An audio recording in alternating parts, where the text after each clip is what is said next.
தேவபிதா என்றன் மெய்ப்பனல்லோ, சிறுமை தாழ்ச்சி அடைகிறேனே. தேவபிதா எந்தன் மெய்ப்பனன்றோ, சிறுமை தாழ்ச்சி அடைகிறேனே. ஆவல்தாய் என்னை பைம்புன்மேல், அவர் மேய்த்தமர் நீர் அருளுகின்றார். தேவபிதா எந்தன் மெய்ப்பனல்லோ, சிறுமை தாழ்ச்சி அடைகிறேனே. ஆத்துமன் தன்னை குளிர பண்ணி, அடியேன் கால்களை நீதி என்னும் நேர்த்திய பாதையில் அவர் நிமித்தம் நிதமும் சுகமாய் நடத்துகின்றார். தேவபிதா என்றன் மெய்ப்பனல்லோ, சிறுமை தாழ்ச்சி அடைகிறேனே. பகைவர்க்கெதிரே ஒரு பந்தி பாங்காய் எனக்கென்றேற்படுத்தி, சுகதைலம் கொண்டன் தலையை சுகமாய் அபிஷேகம் செய்குவார். தேவபிதா என்றன் மெய்ப்பனல்லோ, சிறுமை தாழ்ச்சி அடைகிறேனே. ஆயுள் முழுவதும் என் பாத்திரம் அருளும் நலமுமாய் நிரம்பும். நீ என் வீட்டினில் சிறப்போடே நெடுநாள் கொடியாய் நிலைத்திருப்பேன். தேவபிதா என்றன் மெய்ப்பனல்லோ, சிறுமை தாழ்ச்சி அடைகிறேனே. ஆவலதாய் என்னை பைம்புன்மேல், அவர் மேய்த்தமர் நீர் அருளுகின்றீர். தேவபிதா என்றன் மெய்ப்பனல்லோ, சிறுமை தாழ்ச்சி அடைகிறேனே. கிறிஸ்துவுக்குள் மிகவும் பிரியமான சகோதரிகளுக்கு இந்த நாளின் காலை தியானத்துக்கென்று கர்த்தர் நம்மோடு பேசுகிற வேத வசனம் சங்கீதங்களின் புத்தகம் 23ஆம் அதிகாரம். 23ஆம் அதிகாரம் முழுவதுமாக நம்ம இன்னைக்கு பார்க்க போகிறோம். அதில் ஒரு 6 வசனங்கள் தான் இருக்குது. 23ஆம் சங்கீதத்தை தெரியாதவங்க யாருமே இருக்க முடியாது. சின்ன பிள்ளைங்கள்லேருந்து எல்லாரும் 23ஆம் சங்கீதத்தை விருப்பமாக சொல்லுவாங்க. ஏன்னா தாவீது ராஜாவுடைய சங்கீதங்களில் இது ஒரு அருமையான சங்கீதம். கர்த்தர் என் மேய்ப்பராக இருக்கிறார், நான் தாழ்ச்சி அடையேன் அப்படின்னு சொல்லிட்டு அவர் ஆரம்பிக்கிறாரு. கர்த்தர் என் மேய்ப்பராக இருக்கிறார் அப்படின்னு சொல்லி நிகழ்காலத்தில் தான் சொல்கிறார். எந்த காலத்துலையும் அவர் என் மேய்ப்பராக தான் இருக்கிறாரு. இருந்தார்னு சொல்லலை, இருப்பார்னு சொல்லலை, இருக்கிறார் அப்படின்னு சொல்லியிருக்கிறார். நான் தாழ்ச்சி அடையேன், அவர் என் மேய்ப்பராக இருக்கிறதுனால நான் குறைப்பட்டதே இல்லை அப்படின்னு அவர் சொல்கிறார். தன்னை ஒரு ஆட்டுக்குட்டியாகவும் பிதாவை கர்த்தரை மேய்ப்பனாக வச்சு சொல்கிறாரு. இதுக்கு பிறகு எத்தனையோ ஆண்டுகளுக்கு பிறகு வந்துட்டு தான் இயேசு கிறிஸ்து சொல்லுவார், நானே நல்ல மேய்ப்பன் அப்படிங்கிறாரு. பார்த்தீங்களா? அப்போ தாவீது ஒரு தீர்க்கதரிசி தான். அந்த 22ஆம் கடந்த நாட்களில் தியானித்த 22ஆம் சங்கீதம் முழுவதுமே அவருடைய பாடுகளில் நடந்த தீர்க்க தரிசன வசனங்கள் தான். அவர் ஒரு தீர்க்கதரிசியாக இருந்து வருங்காலத்தை பற்றி அவர் என்ன செய்கிறார், நிறைய எழுதுகிறாரு. அவர் என்னை புல்லுள்ள இடங்களில் மேய்த்து அமர்ந்த தண்ணீர்கள் அண்டையில் என்னை கொண்டு போய் விடுகிறார். அந்த ஆட்டுக்குட்டிகளை எப்படி மேய்க்கிறாராம்? புல்லுள்ள இடங்களில் போய் மேய்க்கிறாராம். அமர்ந்த அலைப்பாயிர தண்ணீர் இல்லை, அமர்ந்த தண்ணீர்கள் அண்டையில் என்னை கொண்டு போய் விடுகிறார். ஆட்டுக்குட்டிகள் பயந்துடக்கூடாது, அது பசியாக இருந்துடக்கூடாது. அப்படிங்கிறதுனால புல்லுள்ள இடங்களில் போய் மேய்க்கிறாராம். அமர்ந்த தண்ணீர் அலையடிக்கிற தண்ணீர்கள் இல்லை, அமர்ந்த தண்ணீர்கள் அண்டையில் கொண்டு போய் விடுகிறாராம் அந்த மேய்ப்பர். அதே போல் என்னுடைய வாழ்க்கையிலும் கர்த்தர் என்னை செழிப்பின் காலங்களை நடத்தி இந்த குறைவுகளெல்லாம் நிறைவாய் மாற்றி பிரச்சனைகள் இல்லாமல் என்ன சார் அமர்ந்த தன்னை கொண்டு போய் விடுகிறார் அப்படின்னு சொல்கிறார்.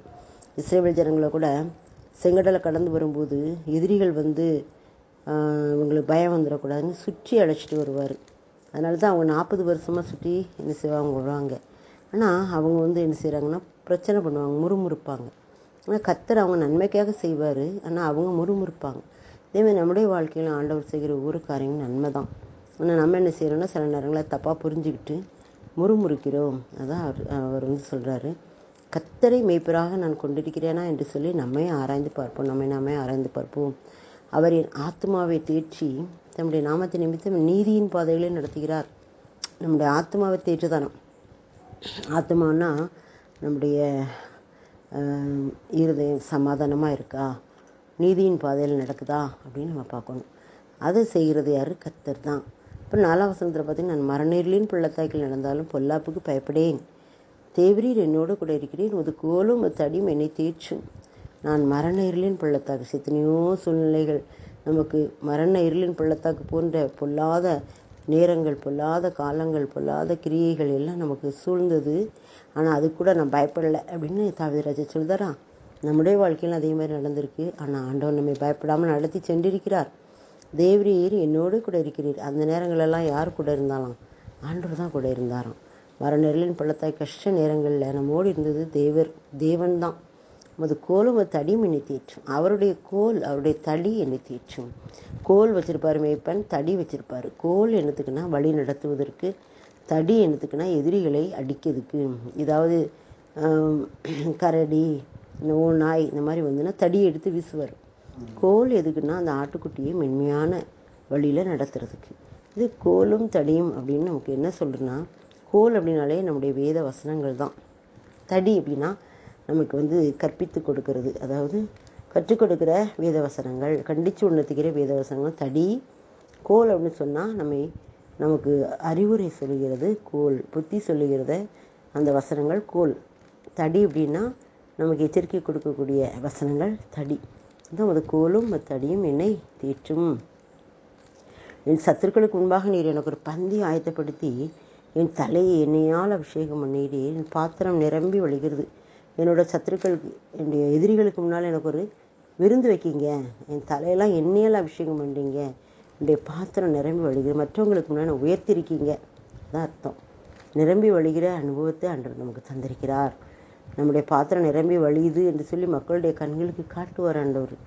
நமக்கு குறைவுகள் உள்ள இருந்தாலும் அதை குறைவுகளாக இல்லை, நிரம்பி வழியும் அனுபவமாக கர்த்தர் என்ன சொல்கிறார். ரெண்டு வகையாக சொல்லலாம். ஒன்று உலக பிரகாரமான ஆசீர்வாதம், இன்னொன்று ஆவிக்குரிய ஆசீர்வாதம். தலை எண்ணெயால் அபிஷேகம் பண்ணும்போது நம்முடைய ஆவியானவர் நம்மளை நிரம்பி வழிகிறார். அதனால் மற்றவங்களுக்குமா நம்முடைய தலை உயர்த்தப்படுகிறது இல்லை. அதான் இந்த வசனம் சொல்லுது. என் ஜீவனுள்ள நாளெல்லாம் நன்மை கிருபை என்னை தொடரும். நான் கர்த்தருடைய வீட்டில் நீடித்த நாட்களாய் நிலைத்திருப்பேன். என்னுடைய உயிர் இருக்கிற வரைக்கும் எனக்கு 2 காரியம் செய்கிறார் ஆண்டவர். நன்மை செய்கிறார், கிருபை செய்கிறார். அது என்னை தொடர்ந்து வந்துக்கிட்டே இருக்குது. நான் அவர் என்னை நடத்துகிற எந்த காரியத்தையும் தவறாக நினைக்க மாட்டேன். அவர் நன்மையாகத்தான் நடத்துவார். என்னை கிருபையின் பாதையில் தான் நடத்துவார் என்று சொல்கிறார். நான் கர்த்தருடைய வீட்டிலே நீடித்த நாட்களாக நிலைத்திருப்பேன். கர்த்தருடைய வீடு அப்படின்னா உலகத்தில் அவருக்கு பிரியமாக வாழ்வதும் கர்த்தரின் வீடு தான். பரலோகராட்சியும் கர்த்தரின் வீடு தான். நீடித்த நாட்களாக நிலைத்திருப்பேன். ஆண்டவருக்கு முன்பாக நம்முடைய வாழ்நாட்கள் அவர் கூட்டுகிறார். இந்த 6 வசனங்களும் அருமையான வசனங்கள். இதை மனப்பாடமாக நீங்கள் என்ன செய்யுங்க, பண்ணிக்கோங்க. தெரியாதவங்களாம், படிக்காதவங்க, இன்னும் மனப்பாடம் பண்ணாதவங்க மனப்பாடம் பண்ணிக்கோங்க. அது வந்து உங்களுக்கு ரொம்ப ஆசீர்வாதமாக இருக்கும். எங்கே போனாலும் இதை நீங்கள் சொல்லிக்கிட்டே போங்க. ஆண்டவர் உங்களோடு இருந்து கூட வழி நடத்துவார். ஆமென். கர்த்தரின் மேய்ப்பரா இருக்கின்றார் தாழ்வடையே. கர்த்தரின் மேய்ப்பரா இருக்கின்றார் தாழ்வடையே. அப்பாவே நன்றியோடு துதிக்கிறோம். எங்களுக்கு இந்த நாளில் கொடுத்த இந்த அருமையான சத்தியத்துக்காக நன்றி. நீங்கள் எங்கள் மேய்ப்பராக இருக்கிறதுனாலங்க எங்களுக்கு எந்த குறைவும் இல்லைப்பா. சீசரில் கூட நீங்கள் கேட்பீங்க, உங்களுக்கு ஏதாவது குறைவாக இருந்ததா, எங்களுக்கு ஒன்றும் குறைவாக இருந்தது சொல்லுவாங்க. அதுபோல் நாங்களும் எங்களுடைய வாழ்க்கையில் நீங்கள் எங்களுக்கு மேய்ப்பராக இருக்கிறீர், தினமும் மேய்ப்பராக இருக்கிறீர். அதனால் நாங்கள் தினமும் தாழ்ச்சி அடையாமல் இருக்கிறோம். நன்றி செலுத்துகிறோம். ஆண்டவரை ஒப்பு கொடுக்கிறோம்.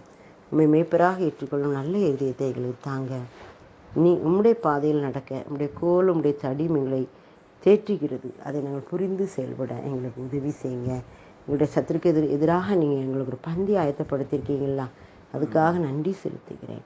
உள்ளுமே எங்களை அர்ப்பணிக்கிறோம். எங்களுடைய ஜீவனாலும் நன்மை கிருபையும் தொடர செய்கிறீரே, அதற்காக நன்றி. இயேசுவின் மூலம் ஆமென்.